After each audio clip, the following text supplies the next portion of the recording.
It's all over the news, everywhere you look. People are talking about it. Food shortages, can't get what you want at the store, can't get cat food, some dog food. It just goes on and on and on. And I said, when is it going to end? It's not. This is the way we will be living permanently. And it's going to get far worse. 8 years ago, I told my family this was coming. And I said, it's going to get really, really, really bad. Mainly like, yeah, you're never going to go to the store and not have food. I said, really? What happens when it becomes so expensive? You pass it up. You can't afford it. And you walk away from it because that's exactly what's going to happen. You will get to the point where you will not be able to afford the prices on 75% of what you see at the store. You got people who can't afford bacon. They can't. They can't afford the meat. It's too expensive already. Electricity's gone up, gas has gone up, rent's gone up. Everything has gone up. Combine it all together, and it equals you don't have enough to eat in the end. That's why 8 years ago, I started thinking about what could I do personally myself. Of course, I've always done that. Put a little extra away. Now we've got people that are panicking, and they're actually starting to just panic buy. Well, it's going to get worse. I mean, this is Chile. This one here is called Chile, Colorado, New Mexico red chili pods. This lasts years. I mean, it's dried and it will last you for years. And you can use it in all kinds of things, from enchiladas to tamales to salsas, sauces that you put over. I mean, you can put it over eggs. It's unlimited in how you can use it and what you can think of. And it lasts for years, dried like this.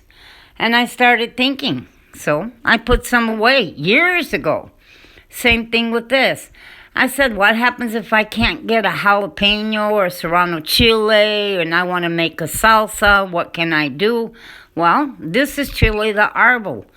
Great for salsas if you can get jalapenos. 3 jalapenos, 5 of these, and 3 tomatoes blended together after you boil them a little bit. Makes a wonderful salsa. Beans. I have stored beans. I said, that's the one thing that I really stored. And right here, I made some, I call it bean soup. Some people call it frijoles charros. But beans, any kind, different kinds, and rice. I've always said, make sure beans, rice, flour, and sugar. Those are your basics. Have enough to do you at least minimum 6 months. Longer if possible. Now, in this pot of beans, I put them in a slow cooker.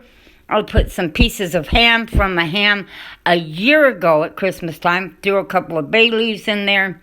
And I also threw a half of a head of garlic inside the pot. I didn't show you. I forgot to show you when I did that. I cooked them. There's the half a head of garlic.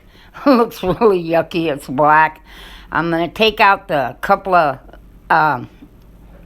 bay leaves that I put in there and the garlic. I'm also going to take the chunks of ham. Now, I like cooking these in the slow cooker because all the taste is just so good. Cooking them low and slow. And I did not pre-soak them at all. Some people call this, like I said, frijoles charros. I just call it soup. Bean soup, and it's wonderful. A bowl of this stuff is absolutely delicious. Now I'm going to remove the 2 pieces of ham. Like I said, this is from a ham I cooked a year ago. I had some odd and end pieces that I couldn't really do much with, so I labeled it as ham for beans. And so that's what I put in there. And I'm going to take it out, and I'm going to shred it up. That's the bay leaves there that I took out. I'm going to get rid of them. But I'm going to take the ham, put it in a plate. I shredded it up. I removed the beans from there and put them into a bigger pot. Into something bigger because I'm going to continue to cook these. Now, a lot of people put bacon in what they call their frijoles charros. I don't. I don't like the taste of the bacon. I think it gives it just an overly powerful, strong taste. And I had a guy once, a Hispanic man, who said, your broth and your beans is what counts. You get a good flavor in the broth to your beans, and that's the best bowl of beans. And he said lots of bay leaves when you're cooking them really works. And he made some and let me taste it. And I have had a lot of frijoles charros, but never any as good as that man made. Except for mine, because I make mine the way he did. Now this is chicharrones that they call. We call them cracklins. I have a store. It's a small store. Family owned, family operated, a small family. They make these fresh every day. They can't keep them in stock there. And they sell out quick. Now, these are the bigger ones. My family likes to just break them up and eat them. And I wanted to show you these so you could see, I mean, they're fresh. And my family will sit and eat on those. Now, here's the smaller ones. I buy these and I freeze them. I freeze them because I can use them. My father taught me that. My father raised pigs, and he would make cracklings, and we wouldn't eat them all. And I'd see him with a Ziploc bag.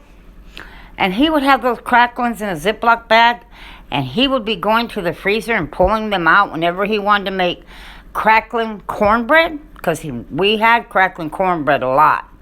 And I freeze mine too, so I have them on hand. I buy a small amount. But I'm going to put this in the pot. You do not cook this with the beans when you cook the beans. You put them in there when the beans are pretty much ready, okay, at towards the end. And I just take a couple of handfuls out, and I freeze them, if that's what you want to call it, because that's where I got them from, was the freezer. And so I just take out what I'm going to need, and then the rest of them I'll put back into the freezer again. The chorizo, a lot of people will cook the chorizo. I don't. I cook it with the beans. No matter what you do, I feel that when you cook it separate, you lose some of the flavor. And that's exactly what he said. You cook your chorizo right in with the beans. Do not mess up another pot. Do not put them in a separate pot. You're going to throw them right into the pot of beans. You see how I put my cracklings in a Ziploc bag? But, you just put them, the chorizo and your hot dogs, because I'm going to cut a couple of hot dogs, because that's going to go on there too. Most people put hot dogs. They will use store-bought ham, like squares. You know, you can buy it half pound and a pound. I don't care for doing that. If you can get your hands on a ham that you cooked at Christmas or something, or on sale, and you want to take pieces of it and cook it in with your beans, I think that's far better. I just do, than processed ham like that, or even a ham hock. You know, cook your ham hock, pull the skin off the ham hock after it's cooked with the beans, and only use the meat. Now, here I've chopped up 2 hot dogs.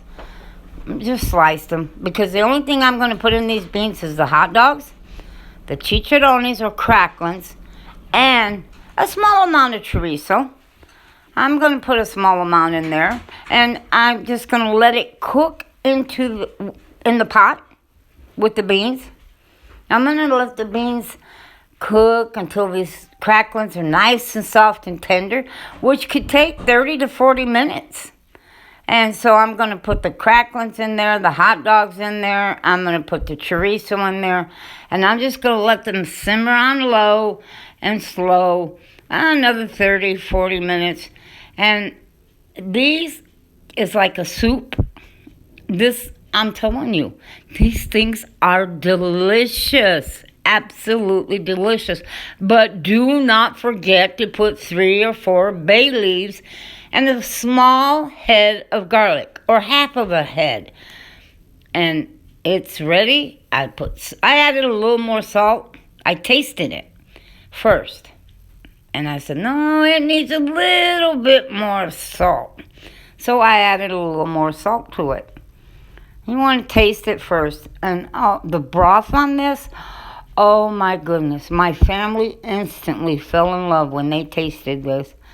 And they're delicious. They really are. My family has always, always liked these beans. You can eat a bowl of them, and that's what I'm going to do. Is I'm going to take these beans after they've cooked for a while. And that's why, keep beans on hand. Make sure you have rice, flour. You won't feel left out of, well, I don't feel left out. I mean, give me flour, beans, rice, and I can give you a lot of really good meals. I can. Now, here, I'm just going to, a bowl. That's it. You can make cornbread with this, and have cornbread on the side with this bowl of beans. You could have some bread. It doesn't matter. But this is absolutely wonderful. To me, this is bean soup. It just is. Pinto bean soup. Now, if they call it frijoles charros, that's okay with me. I just call it delicious. I really do. And that's exactly what it is. Now, we're going to eat this today with some cornbread and a bowl of this. And now I'm going to show you what we're going to do because it's morning time.